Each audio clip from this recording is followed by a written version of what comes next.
It's a sad video today. After all the good news from Collingwood in the trade window, we get some delisting announcements and 3 further Collingwood players have been delisted from the list.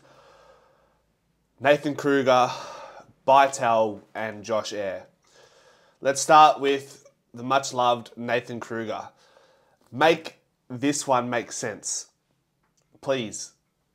Nathan Kruger, 25 years old, going to 26 next year, has had a bad run of injuries, showed some good signs playing the forward line this year, has the potential to roll back.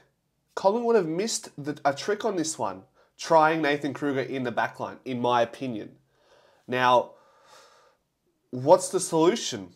You're going to bring in Jack Hayes. We'll talk about the list spots as well, because that's going to open up the conversation of how many players we have on the list and who we're going to bring in and who we can bring in based off those numbers. But you bring in Jack Hayes, he's 28 going 29 next year. So you've already increased the age of our list by a further 3 years. Not that we needed that. I don't know. I'm speechless. Like, I really wanted Kruger to get into next year and just try get a clean slate and a fresh run and opportunity in the forward line or the back line. We spoke about it every other week about Kruger. Please play him in the back line.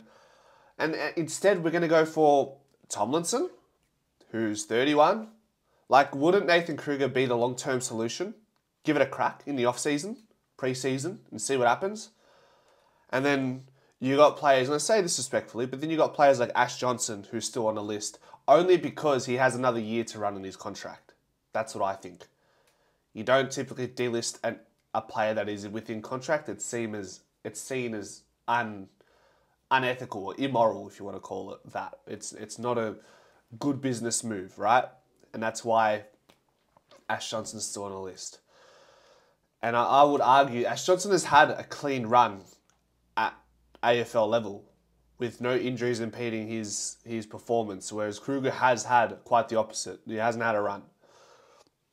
We said, okay, if Kruger goes elsewhere, wish him all the best. Hopefully he gets a clean run at it. But I wanted that to be at Collingwood. I wanted to believe that he could play one more year and give himself the best chance. So it hurts, man. It hurts. And then we've got Bytel, who I just think is unlucky. It was a lucky dip between Bytel and Sullivan. And then you throw in Josh Eyre. Injuries. That one is a little bit more understandable. You're bringing in likely who is Tim Membry. Yes, you make the list older, but that one's a bit more understandable because Josh Eyre hasn't necessarily proven he can play at AFL level, whereas Kruger has. Jack Bytel was probably 1 or 2 better games away from remaining on the list, and that's what probably kept Sullivan and what got him over the line. His first few games in the squad suggested that if he gets more time at AFL level, AFL intensity, he could develop into a full-time AFL player, and that's what we're hoping for now. What does this mean from a list management standpoint? That brings our list down to 39. Capacity is 44. We currently have 3 picks, right? We have 3 picks in the draft, and you have to use them. You have to use a minimum of 3. Correct me, guys, if I'm wrong in the comment section, but I believe we need to use 3 draft picks, which leaves us, that takes us to 42, and then likely we get Tim Membry and Tomlinson, or Tim Membry and Hayes, which takes us to 44. We wouldn't be able to go beyond that. So that's where our list would lie after these moves have been made. Can further delistings be made? I'm sure, but it means Reef McInnes is going to be at Collingwood for another year, and hopefully he can get somewhat of a chance. The problem is he's a bit of a jack of all trades, master of none right now. But his best position probably is that third key tall forward. He just needs to put on some weight, really. He averaged nearly 2 goals a game when he played at AFL level. Had a concussion issue, some nagging injuries here and there. So I remain optimistic with Reef, and I feel like he would have been very stiff to be delisted amidst all these conversations. Really good age bracket. And yeah, it just seems like we're going to make our list even older now, which is okay to a certain extent. But when you delist Kruger, 25, 20, going to 26 years old next year, that one boggles my mind. And I thought he was okay when he played this year. Good enough to definitely have another crack at it next year, that's for sure. Who else is spared? Ned Long. But he played really well. I thought he played really well. Does he have an opportunity beyond next year? I'm not too sure. But he showed enough to remain in the black and white for 2025.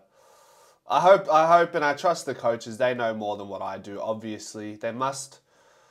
Maybe it came down to the fact that Kruger was clogging the list in the sense that we were getting nothing out of a player on the list because they were consistently injured. And maybe they're just hedging their bets and saying, hey, we just can't have an injured key tall forward on our list. But if you bring in Jack Hayes, you're doing the same thing, right? Which is why I think we'll probably go for Membry and Tomlinson, which will take us to 44 if we include those 3 draft picks that we need to use. So, yep. That's it. Let me know what your thoughts are in the comment section. Videos will be coming out soon on Dan Houston analysis, maybe some draft analysis. We'll see, depending on what our picks get us. So 52, was it 50, 55, 58? We're not going to be able to analyse players around that mark, but maybe I'll entertain the rest of the AFL world with some annotations there. And pre-season will be in November, so not too long to go before we can start going full steam ahead with the pre-season and the off-season. And I'm glad that the trade window is behind us now because that was stressful. But until next time, guys, we'll see you soon. Go Pies.